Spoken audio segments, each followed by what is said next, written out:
வணக்கம் நண்பர்களே. இந்த பதிவில் நம்ம மைக்ரோசாஃப்ட் வேர்டில் நோட்புக் பேப்பர் எப்படி டிசைன் பண்ணுறது அப்படிங்கிறத பார்க்கலாம். ஸோ முதல்ல நீங்கள் ஒரு நியூ ஃபைல் எடுத்துக்கோங்க.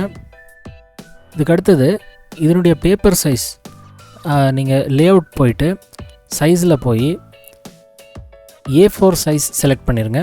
அல்லது உங்களுக்கு எந்த சைஸில் நோட்புக் பேஜ் வேணுமோ அந்த சைஸை செட் பண்ணிக்கோங்க. ஸோ இதுக்கு அடுத்தது இன்சர்ட் போயிட்டு டெக்ஸ்ட் பாக்ஸ் போயிருங்க. சிம்பிள் டெக்ஸ்ட் பாக்ஸ் கிளிக் பண்ணிடுங்க. இதுக்குள்ளே இந்த மாதிரி டமிக் டெக்ஸ்ட் வந்தால் அதை டிலீட் பண்ணிடுங்க. அதுக்கடுத்தது இதனுடைய சைஸு பார்த்திங்கன்னா A4 பேஜினுடைய சைஸ் என்ன இருக்கோ சேம் சைஸை இங்கே நம்ம செட் பண்ணணும். ஸோ இதனுடைய ஹைட் பார்த்திங்கன்னா A4 சைஸு ஹைட்டு அப்படின்னு பார்த்திங்கன்னா இங்கே உங்களுக்கு தெரியும்.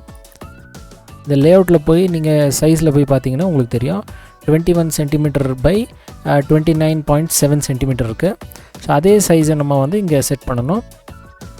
ஸோ ஹைட்டில் பார்த்திங்கன்னா 29.7, விட்த் பார்த்திங்கன்னா 21 சென்டிமீட்டர். ஸோ இப்படி செட் பண்ணிடுங்க. இதுக்கு அடுத்தது இந்த ரேப் டெக்ஸ்ட்னு இருக்குது பாருங்கள். இந்த ரேப் டெக்ஸ்ட் மேலே கிளிக் பண்ணிவிட்டு இன்ஃப்ரண்ட் ஆஃப் டெக்ஸ்ட் கிளிக் பண்ணிக்கோங்க.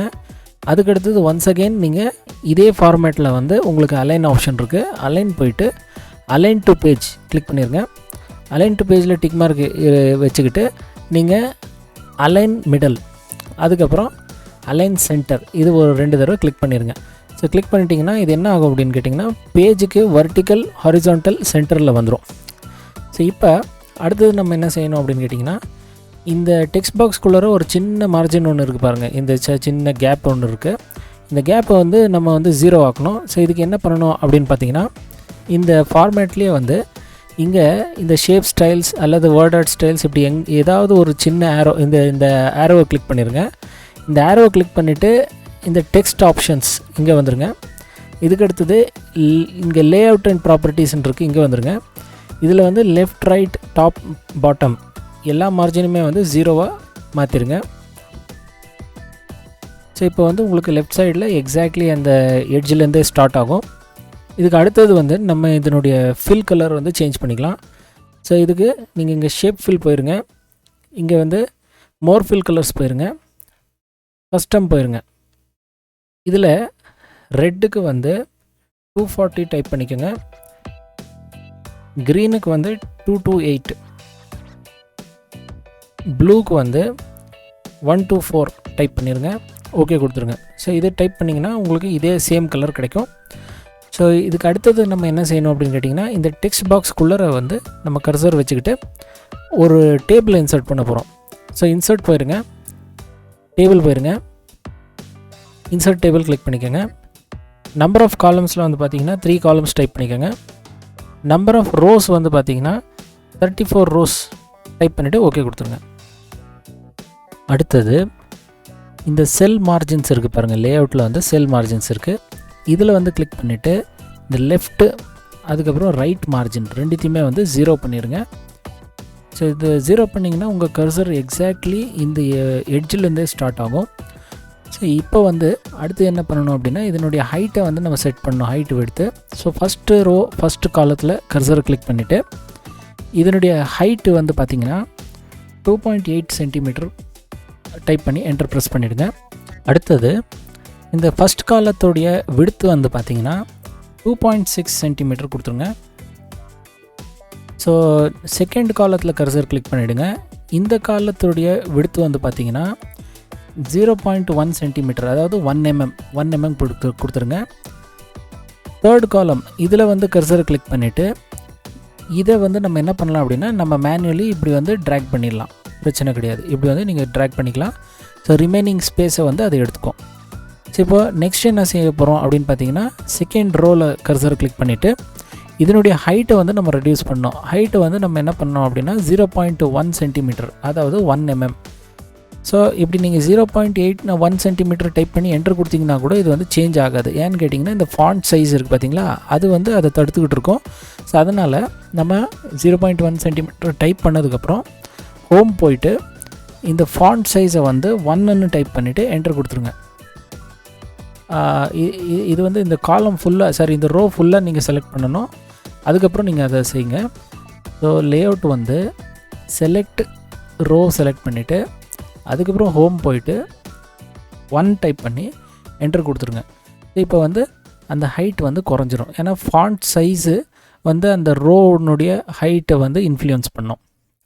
ஸோ இவ்வளோ தூரம் நம்ம பண்ணிட்டோம். இப்போ அடுத்தது இங்கேருந்து கீழே உள்ள அனைத்து செல்ஸ் இங்கே வரைக்கும் லாஸ்ட் ரோவை தவிர எல்லாத்தையும் வந்து நீங்கள் செலக்ட் பண்ணணும்.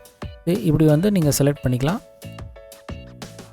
செலக்ட் பண்ணிக்கிட்டு இதுக்கு வந்து ஹைட் என்ன கொடுக்கணும் அப்படின்னாக்கா 8 mm, அதாவது 0.8 சென்டிமீட்டர் ஹைட் கொடுத்துருங்க. ஸோ இது போல் வரும்.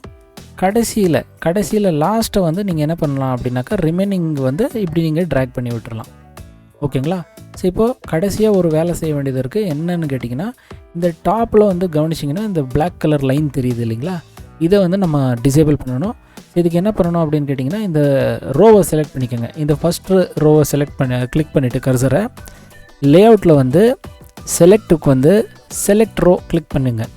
அதுக்கடுத்தது டிசைன் போயிருங்க. இந்த இடத்துல வந்து பார்டர்ஸ் கிளிக் பண்ணி டாப் பார்டர் கிளிக் பண்ணிடுங்க. இதே போல் வந்து பாட்டம்லேயும் அந்த மாதிரி உங்களுக்கு அந்த லைன் தெரிஞ்சதுன்னா பாட்டம்லேயும் நீங்கள் வந்து இந்த செலக்ட் ரோ பண்ணிவிட்டு டிசைன் வந்து பாட்டம் ரோ கிளிக் பண்ணிடுங்க. இப்போ நோட்புக் பேஜை வந்து நம்ம டிசைன் பண்ணிட்டோம். இப்போ கடைசியாக வந்து இங்கே மேலே வந்து டேட் அதுக்கப்புறம் பேஜ் நம்பர் அதை வந்து நம்ம இங்கே டைப் பண்ணிடலாம். இதுக்கு நம்ம என்ன செய்யணும் அப்படின்னு கேட்டிங்கன்னா, ஃபஸ்ட்டு வெளியில் கிளிக் பண்ணிடுங்க. அதுக்கடுத்தது வந்து இன்சர்ட் போய் ஷேப்ஸுக்கு போய் ரவுண்டட் ரெக்டாங்கிள் எடுத்துக்கோங்க. இதில் வந்து இந்த ஒரு ரெக்டாங்கிள் இப்படி போட்டுக்கோங்க. போட்டுக்கிட்டு இந்த டாட் இருக்குது பார்த்திங்களா, எல்லோ டாட், இந்த எல்லோ ஹேண்டில் பிடிச்சி இப்படி ட்ராக் பண்ணிங்கன்னா அந்த கார்னர் ரவுண்ட்னஸ் வந்து டிக்ரீஸ் ஆகும். இது வந்து உங்களுக்கு எவ்வளோ தேவையோ அவ்வளோ இது பண்ணிக்கோங்க. ஸோ இதுக்கு அடுத்தது இது ஷேப் ஃபில்லை வந்து நோ ஃபில் பண்ணிடலாம். அதுக்கப்புறம் வந்து ஷேப் அவுட்லைனை வந்து பிளாக் கலர் பண்ணிவிட்டு இந்த லைன் வெயிட்டை வந்து குறைச்சிருங்க.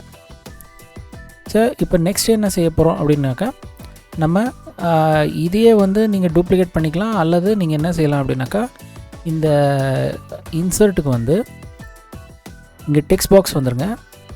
ட்ரா டெக்ஸ்ட் பாக்ஸ்னு ஒரு ஆப்ஷன் இருக்கு இல்லையா, இதை எடுத்துக்கோங்க. இப்போ ஒரு டெக்ஸ்ட் பாக்ஸை இப்படி ட்ரா பண்ணிக்கோங்க. இப்போ இதில் வந்து நம்ம என்ன செய்ய போகிறோம் அப்படின்னாக்கா, இந்த ஃபில் கலரை வந்து நம்ம வந்து ரிமூவ் பண்ணிடலாம். நோ ஃபில் பண்ணிடுங்க. அதுக்கடுத்தது வந்து நம்ம இந்த ஹோம் போயிட்டு இந்த பேராகிராஃபில் வந்து இந்த இடத்துல ஆஃப்டரை வந்து 0 பண்ணிவிடுங்க. லைன் ஸ்பேஸிங்கை வந்து சிங்கிள் பண்ணிடுங்க. அப்புறம் ஓகே கிளிக் பண்ணிடுங்க. ஸோ ஏன்னு கேட்டிங்கன்னா, இது வந்து என்டர் ப்ரெஸ் பண்ணிங்கன்னா இந்த லைன் ஸ்பேஸிங் அதுக்கப்புறம் வந்து இந்த பேராகிராஃப் ஸ்பேஸிங் வரக்கூடாது. அதனால் அதுக்கடுத்தது வந்து ஃபாண்ட் சைஸை வந்து குறைச்சிருங்க. ஃபாண்ட் சைஸை வந்து நான் 9 வச்சுருக்கேன். உங்களுக்கு எவ்வளோ தேவையோ அதை நீங்கள் பார்த்து வச்சுக்கலாம். ஸோ இதுக்கு அடுத்தது வந்து நம்ம இதை வந்து டெக்ஸ்ட்டை வந்து டைப் பண்ணிக்கலாம். டேட்டுன்னு சொல்லி டைப் பண்ணிடுறேன். அதுக்கடுத்தது வந்து ஒரு ஸ்பேஸை கொடுத்துட்டு அண்டர்ஸ்கோரை வந்து கண்டினியூஸாக நீங்கள் டைப் பண்ணிங்கன்னா இந்த மாதிரி டேஷ் வரும். என்டர் ப்ரெஸ் பண்ணிவிட்டு பேஜ் நம்பர் டைப் பண்ணிடுங்க. இதுலேயுமே வந்து இந்த அண்டர்ஸ்கோரை வந்து இப்படி டைப் பண்ணிங்கன்னா உங்களுக்கு இது வரும். இதுக்கு அடுத்தது வந்து நம்ம என்ன பண்ணணும் அப்படின்னாக்கா, இதை ட்ராக் பண்ணி கொண்டு வந்து இங்கே வச்சுக்கோங்க. அதுக்கப்புறம் இதனுடைய அவுட்லைனை வந்து ரிமூவ் பண்ணிவிடுங்க. ஃபார்மேட்டுக்கு போய்ட்டு ஷேப் அவுட்லைன் நோ அவுட்லைன் சொல்லி கிளிக் பண்ணிடுங்க. ஸோ இப்போ நீங்கள் வந்து இதை ஆரோக்கு யூஸ் பண்ணிவிட்டு எங்கே வேணுமோ அந்த இடத்துல நீங்கள் வந்து இதை வச்சுக்கலாம். அதுக்கப்புறம் வெளியில் கிளிக் பண்ணிடுங்க. ஸோ உங்களுடைய நோட்புக் பேப்பரை வந்து நம்ம வந்து டிசைன் பண்ணிட்டோம். ஸோ இந்த டுட்டோரியல் உங்களுக்கு கண்டிப்பாக நிறைய டெக்னிக்ஸை கற்றுக் கொடுத்துருக்கோம் அப்படின்னு நான் நம்புகிறேன். ஸோ இதே போல் ஒரு நல்ல கான்செப்டுடன் அடுத்த டுட்டோரியலில் உங்களை சந்திக்கிறேன். அது வரைக்கும் நன்றி, வணக்கம்.